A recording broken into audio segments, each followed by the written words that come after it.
Hey, what's going on YouTube? Black Bear Hunter coming at you again, and we're here to talk about Le Blanc de Chenor. I think that's how you say it. Le Blanc de Chenor. This is brewed by La Brasserie de Gayant out of France. So this is basically a Biere de Garde. Well, basically a French Biere de Garde. Um, Also known as a well, they consider it a strong pale ale. So Belgian yeast, um, a really old style. Beer de guards are not really, you don't see a lot of them around right now. There are a ton floating around. It's not like really my favorite style of beer, but at the end of the day, like I love Belgian yeast. I love Belgian ales in general. So when I saw this at Lidl, here's another Lidl ale for $1.99. Who wouldn't resist a 750 milliliter bottle at $1.99? I mean, hey, I had to get it. So this is brewed in Douai, France. I think it's spelled Douai. Yeah, I think it's pronounced Douai. It's a small city, northern France. But this is the brewery, Gayant, is basically two brothers. Newer brewery. No, I don't think it's a new brewery actually, but at the end of the day, I tried one of their other ales, actually from where is it? I think I got it at what was the name? I think I got it at Church Key, but it was on tap. I enjoyed it. A good beer to me. I go online, research it. People are kind of partial on it. So, but like I said, I enjoyed it.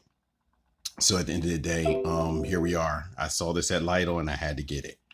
Um, so this is a untraditional style for me, untraditional ale. Like I said, most people, I rarely ever get to see a German craft beer. I've had a few, but this one or this beer, the way it's crafted, like I said, they decided to make this an older style. They used an older technique to craft it. And so, yeah, warm fermented, cellar aged, um, like some Belgian yeast, caramel, toffee, cellared, um, and they say it's actually good for keeping. Actually, that's what Biere de Garde means, good for keeping. So at the end of the day, this beer was probably, I think it's bottle aged or not bottle aged, but bottle conditioned. So basically, you also can hear people say bottle fermentation.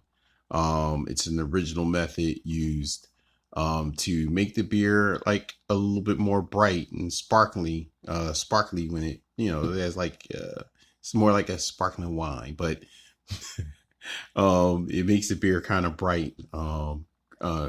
It's a really good aesthetic, but also it helps in the taste. Because normally this style of beer is kind of hazy. But that technique involves bottling the beer, that usually has little to no carbonation or little to no carbon dioxide. And then they add like some sugars, some priming sugars, so that the yeast will ferment in the bottle. Yeah. And so, yeah, it gives it a nice look and taste. So let's go ahead and crack this. As you can see, it's using the cork to, yeah, it's like cork and cat. Right? Cork and cat. I kind of like that. Oh, old school. So let's go ahead and get this free.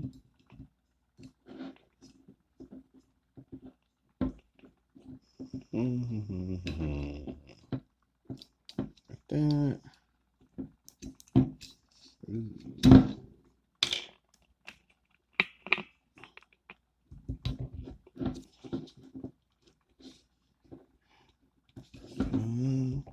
It's coming. It's coming.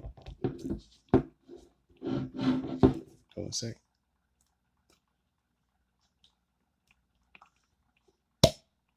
Ooh.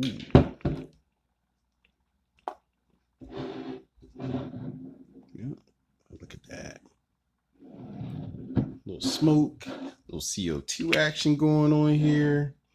So let's go ahead and give it a little pour. Let's see how that tastes.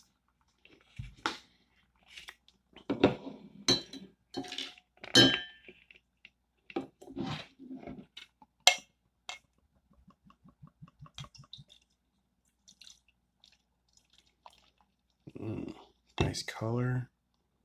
Ooh, I can smell the bananas and I can smell the banana and the spices. Look at that head. Nice small bubbles too. So you got some big ones in there, but for the most part, it's really good looking. Like, look at that. Let's see if the camera can kind of catch that. But look how clear that is. You got a little carbonation going on.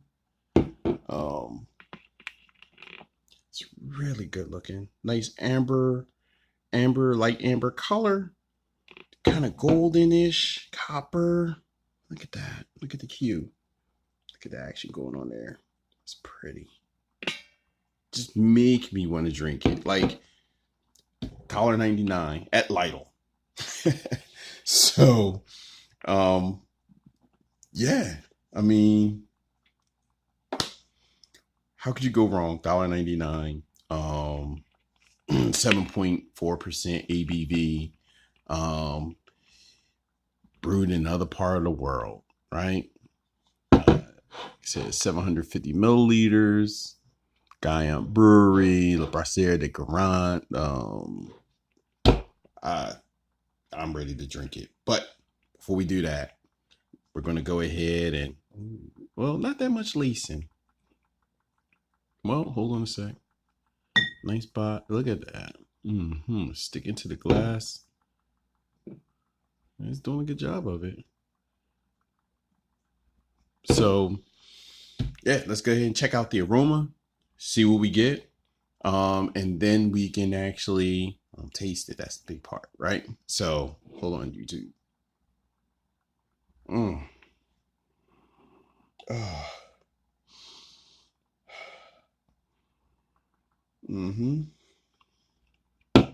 Strong. So the aroma is definitely a strong point for this beer. You get a lot, like some biscuity, banana, vanilla type notes, some spices, and then you get a nice, plentiful whiff of hops on the back end, right? Like, I kind of let it warm back up before I took this video. And I was going to drink it cold, but it tastes so much better with a ton of these beers when you go ahead and you let it kind of like not air out, but like let it warm up a little bit. You can taste all the complexities. It does, there's no numbing to the tongue. So, yeah, definitely. I know that I really wanted to taste this beer. Like I said, I was pretty excited when I saw it at LIDL. It's like, oh, something new. And like I said, I haven't been disappointed by them. Nothing of bad quality. Maybe, like the beer might be on the lower end, but realistically, like I said, I haven't had anything that totally I was like, I will never drink it again. So with that being said, aroma wise, let's check it again, see how it changed.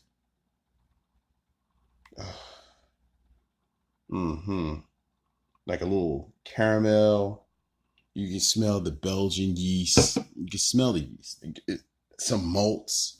some greens, a little bit of citrus up in there too. Like you definitely get some citrus notes. Those Belgian yeast esters are like all in my nose. So, yeah, complex. It smells complex. I'm hoping that it delivers. So with that being said, YouTube, cheers. I'm going to go ahead and take one for the team.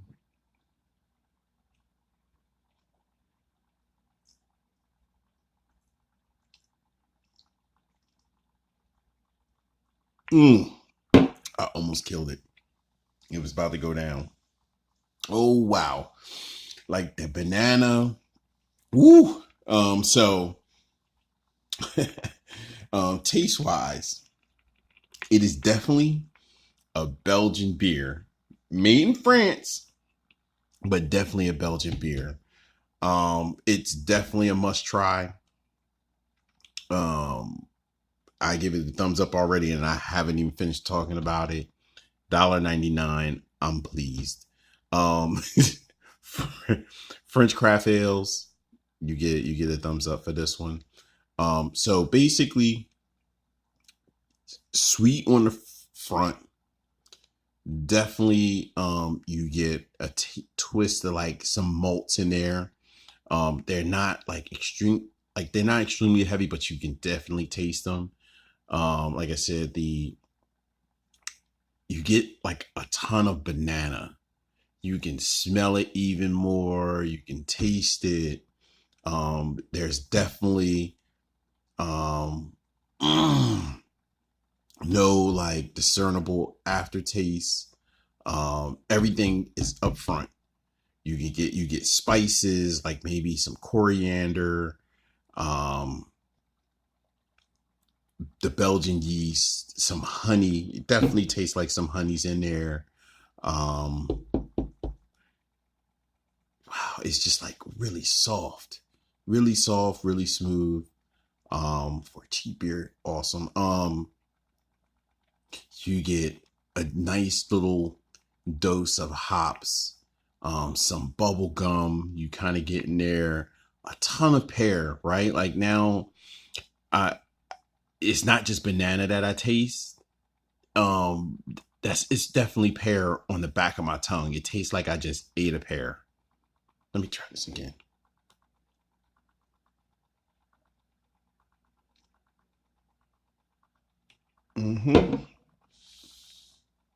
So yes. Now that it's warming up, you definitely get in pear. So it's complex and layered. Definitely Belgian.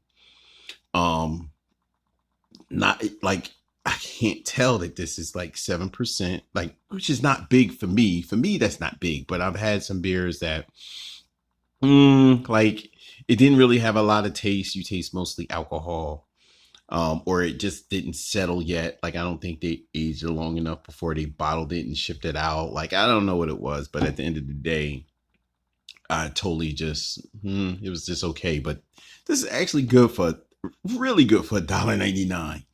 Um, yeah.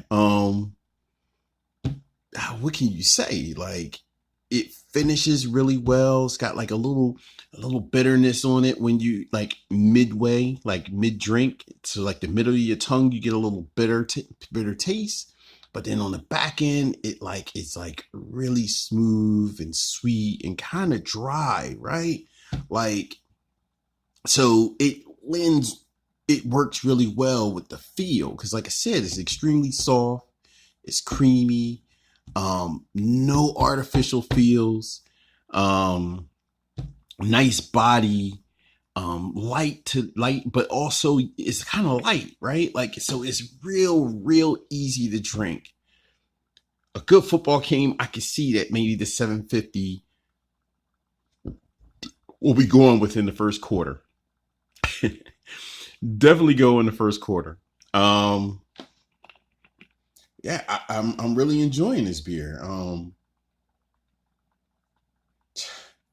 glad I reviewed it. I'm glad that I found it. I'm definitely going to go and grab a few more. I probably grabbed like 4. So definitely, I'm not an odd number kind of guy. I got that kind of OCD where that third beer has to go because I like things being in pairs. So I have to go grab a kill and kill it. So with that being said, um, I it's always kind of cool to test Belgian beers. You don't know what they are, and then when you get a hold of them, you're like, "Wow, what? This is like one of the best beers I've ever had in my life." And I'm not gonna say that this is the best beer I've ever had, but it, like I said, for the price point, who does not love a really good cheap beer? LIDL, So, and in particular, this one is like I got it from the LIDL in Richmond. I was down there beer hunting, yeah, beer hunting, black beer hunter. So I was down there actually looking for something different, and I always go in the LIDL because they change their beers up. I mean, this one is actually, this beer in particular is sold at a lot of the supermarkets. So in this one in particular, though, they sell at the. I didn't know that they had LIDL in France. So they sell it at one of the LIDL stores in France. And I guess they were like, hey, why not just bring it on over? So cheap beer. You hear some people say it has notes of like it's like it's a lager. And it might remind you of a lager a little bit, but not really because of all the malts and the citrus, like the pear and the banana, like the adjuncts added to it totally changes the characteristics, and it don't remind me of any lagers that I've ever had before. Would I consider it a Belgian strong ale more than a Biere de Garde? To me, they seem about almost the same. Which one would I lean towards more? Probably the Biere de Garde, realistically. But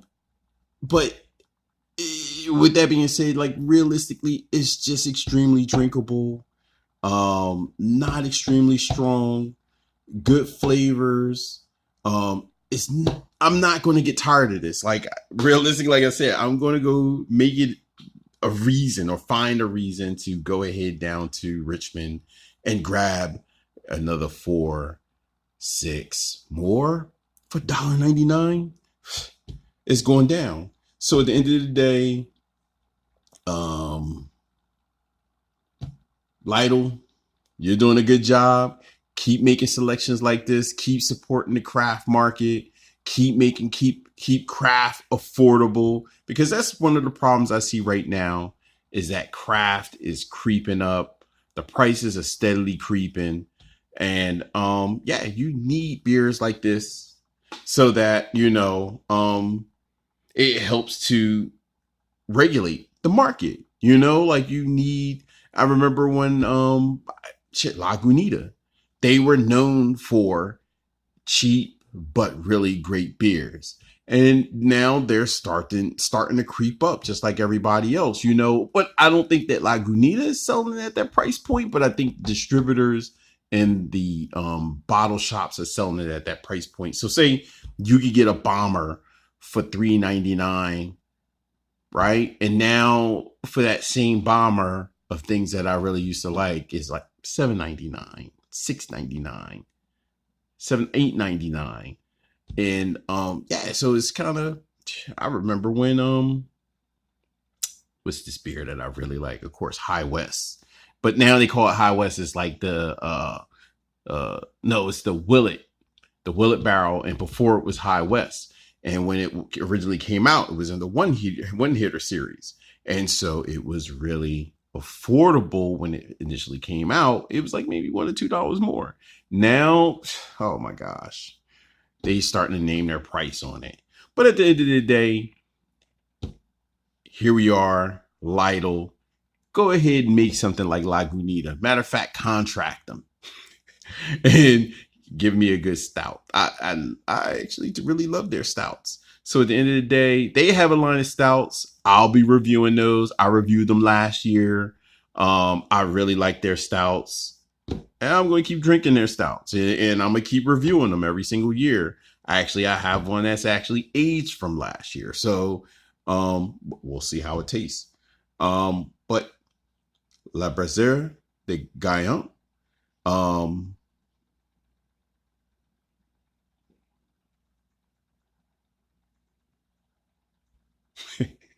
so at the end of the day, yeah, YouTube, I'm gonna go ahead and crush this. And you'll be seeing me again. Maybe another Lidl beer, maybe not. Let me know what you think. I should do a multiple choice of beers that I'm gonna do next. Next beer, I'll go ahead and I'll pick probably like 3 or 4 beers and see which one you want me to try. All right. So, like I said, your boy's gone. Talk to you later.